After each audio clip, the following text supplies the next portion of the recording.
আসসালামু আলাইকুম রহমতুল্লাহি আবরাকাতু। সিসিআর মডেল কলেজ আয়োজিত অনলাইন ক্লাসে একাদশ শ্রেণীর শিক্ষার্থীবৃন্দকে স্বাগতম। শিক্ষার্থীবৃন্দ, আশা করি প্রত্যেকেই ভালো আছেন। আমরাও আপনাদের দোয়ায় ভালো আছি। তো শিক্ষার্থীবৃন্দ, আমরা গত ক্লাসে পড়েছিলাম সোনারতরী কবিতার রবীন্দ্রনাথ ঠাকুরের সোনারতরী কবিতার মূল বিষয়বস্তু। কবি সোনারতরী কবিতায় কি বলতে চেয়েছেন, তারপরে রবীন্দ্রনাথ ঠাকুরের জীবনী, এই দুটি বিষয় আমরা জেনেছি। তো আজকের ক্লাসে আমাদের কথা ছিল যে আমরা মূল কবিতায় চলে যাব। তো শিক্ষার্থীবৃন্দ, আজকে আমরা মূল কবিতা পাঠ করব।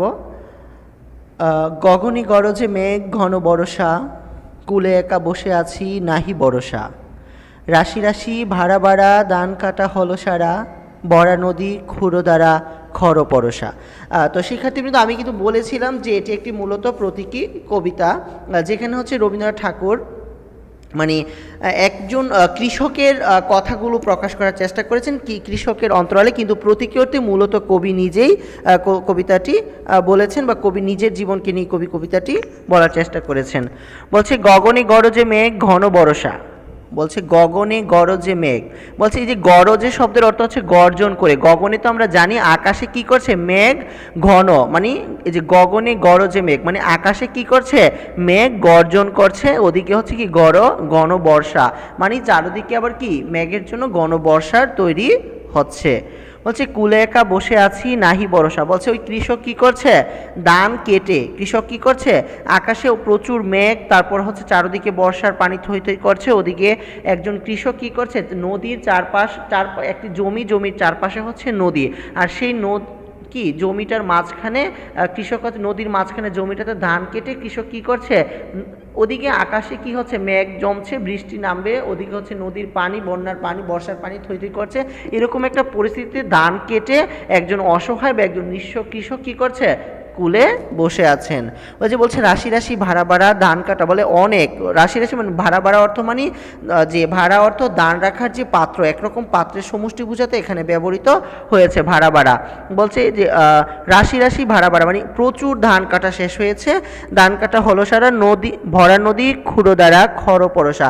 বলছে নদীটা কি ছিল, ক্ষুরো দ্বারা ছিল, ক্ষুরের মতো ধারালো যে প্রবাহ বা স্রোত, নদীর পানিগুলো বা নদীর স্রোতগুলো ছিল একটি ধারালো স্রোতের মতো বা ধারালো কি খুরের মতো, যেটাকে বলেছেন। বলছে তারপর বলছে খর বর্ষা ধারালো বর্ষা, যেই যন্ত্র, একটা বর্ষা একটা যন্ত্র খুব ধারালো তীক্ষ্ণ, সেই যন্ত্রটাকে বলছে যে নদীর পানিগুলো সেরকম কি ধারালো যন্ত্রটির মতো বা ধারালো বর্ষাটির মতো। বলছে কাটিতে কাটিতে ধান এলো বর্ষা, বলছে কৃষক বলছে কি যে ধান কাটতে কাটতে বর্ষা চলে আসলো, তারপরে বলছে একখানি ছোট ক্ষেত আমি একলা। এই যে বলছে একখানি ছোট ক্ষেত, কৃষক চারপাশে শুধু নদী আর মাঝখানে কৃষকের জমিটি, তো এর জন্য কৃষক বলছে যে কি কাটিতে কাটিতে ধান যখন বর্ষা চলে আসে তখন একখানি ছোট ক্ষেত, বলছে এই ছোট ক্ষেতটাতে শুধুই কি ছিল, আমি একলা ছিলাম। আমি একলা বলতে এখানে মূলত কবি আমি একলা বলতে সাধারণ অর্থে কৃষককে বুঝিয়েছেন, কিন্তু প্রতীকী অর্থে শিল্প স্রষ্টা কবি নিজেকে এখানে ব্যক্ত করেছেন আমি বলতে। চারদিকে বাঁকা জল করিছে খেলা, পরপারে দেখি আঁকা তরু মায়া কি তরু ছায়া মশি মাখা, গ্রামখানি মেঘে ডাকা প্রভাত বেলা। বলছে এই যে আমি একলা, ছোট ক্ষেতে আমি একলা, চারিদিকে বাঁকা জল, নদীতে কি করছে, চারিদিকে বাঁকা জল কি খেলা করছে। এখানে চারিদিকে বাঁকা জল করিছে খেলা বলতে সুপ্রিয় শিক্ষার্থীবৃন্দু যে কথাটিকে বুঝিয়েছেন যে দানক্ষেত্রী ছোট দ্বীপের আঙ্গিকে বিচিত্র, তার পাশে ঘূর্ণীয়মান স্রোতের কি উদ্ধমতা, নদীর বাঁকা জলস্রোতে বেষ্টিত ছোট ক্ষেত্রকুর কি আশু বিলীয়মান হওয়ার ইঙ্গিত রয়েছে। এই অংশে বাঁকা জল এখানে অত্যন্ত কালো স্রোতের প্রতীকী অর্থে, এই যে বলছে চারদিকে বাঁকা জল করিছে খেলা, পরপারে দেখি আঁকা তরু ছায়া কি ছায়া মশি মাখা। বলছে এই যে চারদিকে বাঁকা জল, এই বাঁকা জল বলতে কবি যে কি করছে, ছোট ক্ষেতটিতে একা বসে আছেন, কিন্তু বাঁকা জল, নদীর বাঁকা জল কি করছে, বলছে একটি অন্ধকার বা কবির জীবনে কি করবে, বা কৃষকের জীবনে বিলীয়মান হওয়ার ইঙ্গিত। এখানে এই ছোট ক্ষেতটিতে বাঁকা জল বেষ্টিত ছোট ক্ষেতটুকুর অংশ বিলীয়মান, মানে একটি অংশ কি বিলীন হয়ে যাওয়ার যে ইঙ্গিত, সেই ইঙ্গিত হিসেবে এখানে কবি বাঁকা জল ব্যবহার করেছেন। তো বাঁকা জল এখানে অত্যন্ত একটি কালো স্রোতের প্রতীক, মানে কালো স্রোত মানে হচ্ছে কি যে কবির জীবনে বা কৃষকের জীবনে একটি অন্ধকার নেমে আসবে, বা অন্ধকার ছিল বা কবির জীবনে একটি বিলীন নেমে আসবে, হারিয়ে যাওয়ার একটি ইঙ্গিত এখানে রয়েছে। তারপরে বলেছে তরু ছায়া মসি মাখা, মানে উপারের মেঘে ঢাকা গ্রামটি যেন গাছের ছায়ায় কালো রং মাখানো।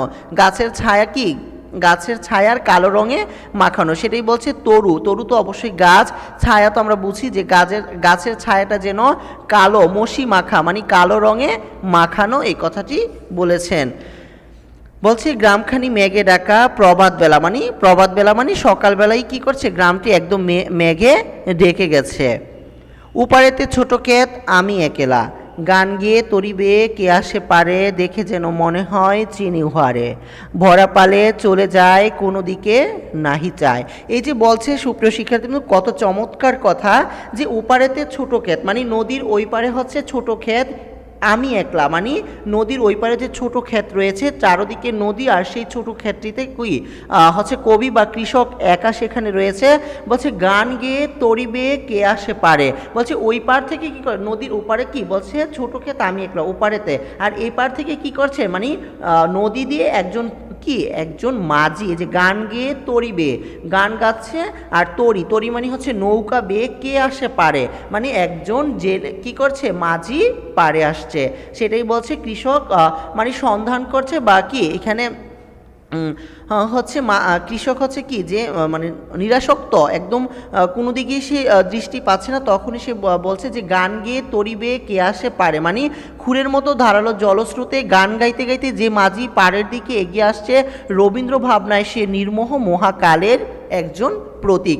মূলত এখানে রবীন্দ্রনাথ ঠাকুর বলছেন যে এরকম একটি খরস্রোতা নদী, যেই নদীতে হচ্ছে বিলীন হয়ে যাওয়ার সম্ভাবনাটা খুব বেশি রয়েছে, কিন্তু সেই বিলীন হয়ে যাওয়ার সম্ভাবনার মধ্যেও একজন মাঝি কি করছে, তরি বেয়ে যেহেতু এই খরস্রোতা নদীতে সে কি করছে, পার হয়ে এই পারে আসছে, তার মানে রবীন্দ্রনাথ তার ভাবনায় বলেছেন ইনি হচ্ছে কি একজন মহাকালের প্রতীক, যিনি কিনা কি মহাকালে পথ দেখাবেন, বা পথ প্রতীক হিসেবে, বা যিনি মহাকালে কি করবেন, পথ দেখাবেন তার সৃষ্টিকে, এটাই বলেছেন।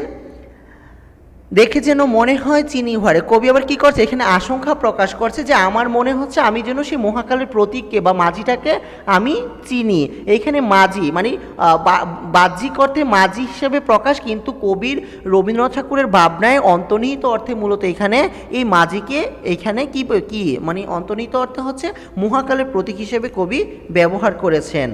বলছে ভরা পালে চলে যায় কোনো দিকে নাহি চায়, এই যে ভরা পালে চলে যায় কোনো দিকে নাহি চায়, বলছে কোনো দিকে নাহি চায়, মানে মহাকালের প্রতীক এই মাঝি নিরসক্ত বলেই তার সুনির্দিষ্ট দৃষ্টিপাত নেই।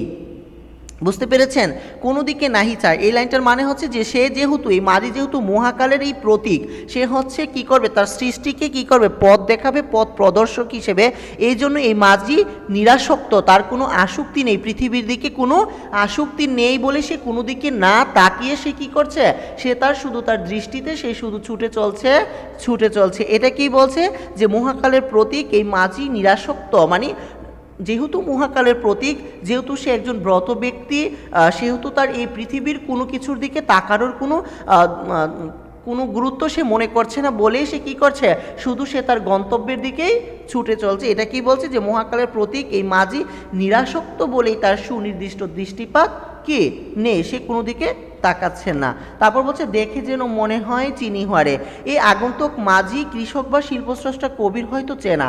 কি বলছে যে এই যে আগন্তুক একজন মাঝি বা মহাকালের প্রতীক, এই মহাকালের প্রতীক বা আগন্তুক মাঝিকে কৃষক বা শিল্পী স্রষ্টা কবি, মানে কবি রবীন্দ্রনাথ ঠাকুরের মনে হচ্ছে কি দেখে যেন মনে হচ্ছে তাকে চিনা, কেননা চেনা মনে হলেও কৃষক বা শিল্পস্রষ্টা কবির সংশয় থেকেই যায়, যদিও চেনা কিন্তু তারপরেও কবির কাছে এবং কৃষকের কাছে ওই আগন্তুক মাঝিকে বা মহাকালের প্রতীককে কি মনে হচ্ছে, অচেনা বলেই মনে হচ্ছে। বলছে ঢেউগুলো নিরুপায় ভাঙে দুধারে, দেখে যেন মনে হয় চিনি উহারে, ওগো তুমি কোথা যাও কোন বিদেশে, বারেক বিরাও তরি কুলেতে এসে, যেও যেথা যেতে চাও, যারে খুশি তারে দাও তুমি শুধু নিয়ে যাও ক্ষণিক হেসে। বলছে ঢেউগুলো নিরুপায়। এই যে ঢেউগুলো নিরুপায় হওয়ার কারণ হচ্ছে সুপ্রিয় শিক্ষার্থীবৃন্দু, এখানে এই যে এত ঢেউ, সেই ঢেউগুলো মনে হচ্ছে একদম নিরুপায়। তারপরে বলছে ভাঙে দুধার, এই ঢেউগুলো কি করছে, দুই ধারকে একদম ভেঙে দিচ্ছে, দেখে যেন মনে হয় চিনি উহারে। তারপরেও এই যে নদী মাঝি যে কি করছে, তার নৌকা দিয়ে বেয়ে যাচ্ছে, তখন তার এই ঢেউয়ে দুই ধার ভেঙে যাচ্ছে, তারপরেও কি হচ্ছে, মাঝি বা মহাকালের প্রতীককে কি করছে, মনে হচ্ছে কৃষকের চেনা।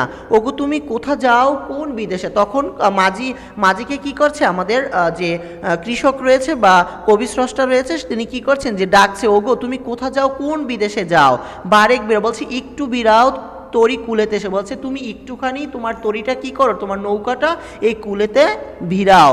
যেও যেথা যেতে যাও, বলছে তুমি যেখানে যেতে চাও সেখানে যেও, যারে খুশি তারে দাও, বলছে যারে খুশি তুমি তারে দিয়ে দাও, শুধু তুমি নিয়ে যাও ক্ষণিক হেসে। বলছে দেখেন কত সুন্দর কথা, যে ওগো তুমি কোথা যাও কোন বিদেশে, বলছে নির্বিকার মাঝির দৃষ্টি আকর্ষণের জন্য, মানে যেহেতু নিরাসক্ত ছিল ওই মাঝি, সেহেতু ওই মাঝিকে ভিতরে আকর্ষণ সৃষ্টি করার জন্য কৃষক বা কবির চেষ্টা ছিল। বিদেশে এখানে চিরায়ত শিল্পলোকের প্রতীক হিসেবে ব্যবহৃত হচ্ছে। বিদেশ বলতে পরকালকেই মূলত এখানে আমাদের কবি বুঝিয়েছেন প্রতীকী অর্থে। বলছে বারেক বিরাও তরি, বলছে কুলেতে এসে, বলছে চিরায়ত শিল্পলোক ঠাঁই পাওয়ার জন্যই কৃষকরূপী কবির বেকুল অনুনয় এখানে প্রকাশিত হয়েছে। বলছে বারেক বিরাও, বলছে এই যে চিরায়ত শিল্পলোকে ঠাঁই পাওয়ার জন্য, মানে পরকালে ঠাঁই পাওয়ার জন্য কৃষক কি বলছে, যে তুমি কেবল আমার যে ফসল বা আমার যে শস্য, তুমি সেটুকু, আমার যে কর্মফল, তুমি শুধু সেইটুকু নিয়ে যাও তাহলেই হবে, আর নিয়ে গিয়ে তুমি যাকে খুশি তাকে দিয়ে দাও, আমার এতে কোনো কিছু যায় আসে না। সুপ্রিয় শিক্ষার্থীবৃন্দ, এই ছিল, আর বাকিটুকু হচ্ছে আমরা পরবর্তী ক্লাসে পড়বো। আশা করব প্রত্যেকেই বুঝেছেন। যদি কারো কোনো প্রশ্ন থাকে আমাকে জানাবেন, আমি উত্তর দেওয়ার চেষ্টা করব। এখানেই ক্লাসটি শেষ করছি। আসসালামু আলাইকুম।